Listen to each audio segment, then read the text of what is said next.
روژه کی پنشش حب حوالی برچی لدورا تاسه کی شوربه رونشتن.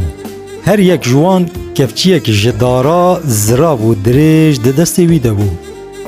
جبو شوربه وخون کفچی خواه دریجی تاسه دکرن لی دما دانین بردوی خواه کفچی ندگه هش دوی وان.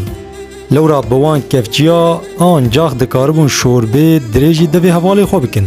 وان کسان جخود پیشتر بیرا کسی ندبرن و دخواستن او تنوی شوربه وخون. کفچی وان لهوا لهف دکت شوربه جه درجیا پشکوی لناف چاوی وان دکت.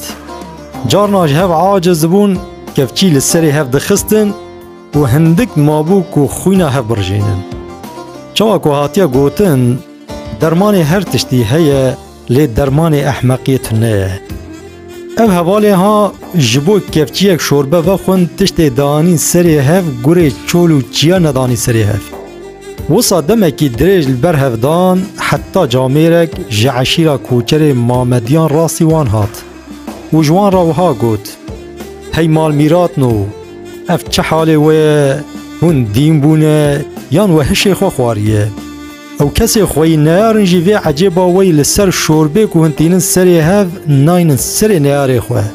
ما وسح نکریه دبیجن مالا نزانا بریا ظالما خراده به.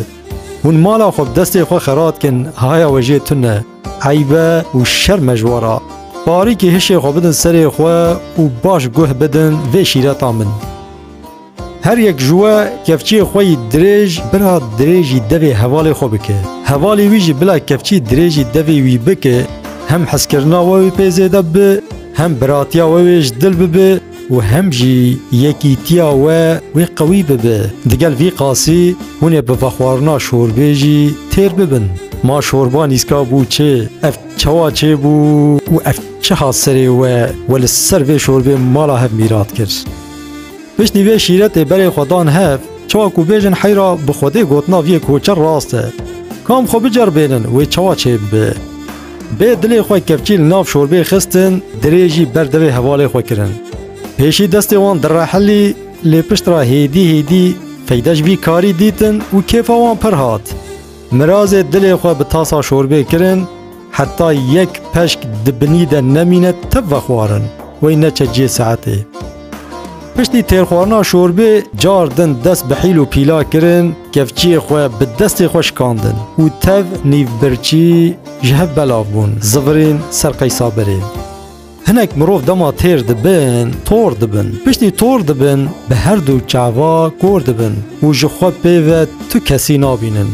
باش زانبن یک مروف خاین دناف گلکی ده هبه او گل یک گاوی لپیش ناکبن. چواکو بدوی چولاجی گوتنه الخاین و مو افلاح مروف خاین تجار رزگار نابه ده بمینن ده خوشی دا.